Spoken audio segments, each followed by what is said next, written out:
My name is Elena, and my marriage to Victor was never ordinary. We met in college, fell madly in love, and tied the knot 5 years ago. Victor is successful, confident, and incredibly open-minded, especially in the bedroom. Early on, he confessed one of his deepest fantasies, watching me with another man. At first, I laughed it off, thinking it was just dirty talk to spice things up. But over time, I realized he was serious. It intrigued me more than I admitted, stirring a curiosity I didn't know I had. We lived in a quiet suburban neighborhood, the kind with manicured lawns and friendly waves over fences. Our next-door neighbor, Marcus, moved in 2 years ago. He was tall, broad-shouldered, with dark skin, a charming smile, and those piercing green eyes that seemed to see right through you. He was single, a personal trainer, and always polite, helping with groceries or fixing a loose gate without being asked.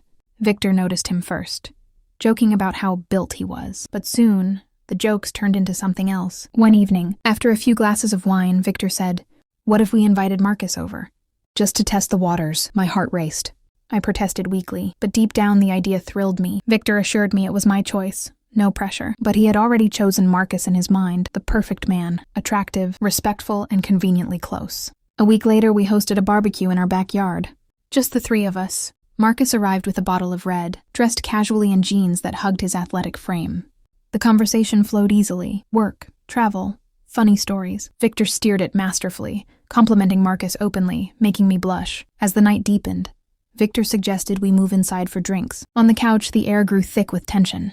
Victor sat beside me, his hand on my thigh, while Marcus was across from us. "Elena," Victor whispered in my ear, loud enough for Marcus to hear. "I've told Marcus about our fantasies." My eyes widened, but Marcus just smiled reassuringly. "Only if you're comfortable," he said, his voice deep and calm. I was nervous, but the wine and Victor's encouraging gaze pushed me forward. Victor nodded at Marcus, a silent permission. Marcus moved closer, his hand gently brushing my knee. The touch sent electricity through me. Victor watched, his eyes dark with desire, as Marcus leaned in and kissed me, slow at first, then deeper, hungrier. What happened next felt like a dream.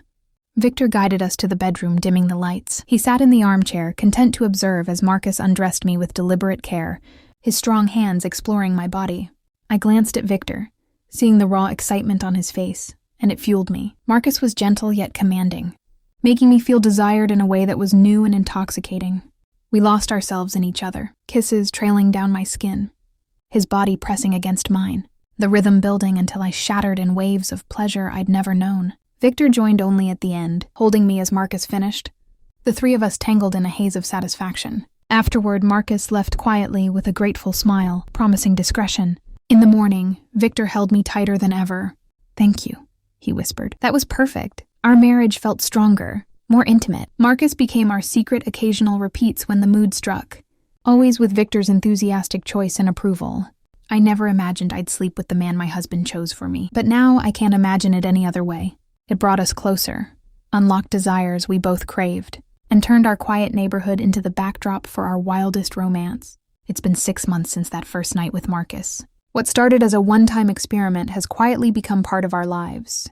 Victor never pressures me. He only asks if I want it. And every time I say yes, his eyes light up like it's Christmas morning. Marcus is always respectful, texts first, never lingers too long afterward, and keeps everything between the three of us. Our quiet street still looks the same from the outside, hedges trimmed, dogs barking, neighbors waving. But behind our closed curtains, everything has changed. The repeats started small. A late-night drink after Marcus helped Victor fix the deck. A rainy afternoon when I was home alone and Victor texted, "Invite him over if you want, I'll be home in an hour." Each time Victor watches at first, then joins when the moment feels right. He says seeing me lose myself in pleasure is the hottest thing he's ever experienced. And honestly, feeling both of them focused entirely on me, Victor's familiar love mixed with Marcus's raw intensity, makes me feel powerful, desired, alive in a way I never knew before. But nothing stays simple forever. Last month things shifted. Victor had a work trip, 3 days in Chicago. Before he left, he kissed me deeply and said, "If you want company while I'm gone, you have my blessing. Just tell me everything when I get back." I laughed it off, told him I'd be fine with Netflix and wine. But on the second night, Marcus knocked on the door holding a bottle of the red we all like. Victor mentioned he was out of town. He said softly, "Thought you might want company. No pressure." I should have said no. This was supposed to be our thing, together, but the house felt too empty, and Marcus's smile was too warm. I let him in. We didn't even pretend to watch a movie. Within minutes, we were on the couch, clothes coming off faster than ever before. Without Victor there to watch, it felt different, more urgent, more forbidden. Marcus took his time, whispering how beautiful I was, how much he'd been thinking about me. I came harder than I ever had, biting his shoulder to stay quiet. Afterward, we lay tangled on the living room rug, his fingers tracing lazy circles on my back. When Victor called that night, I almost told him. The words were on the tip of my tongue, but I heard the excitement in his voice when he asked, "Did anything fun happen?" And I panicked.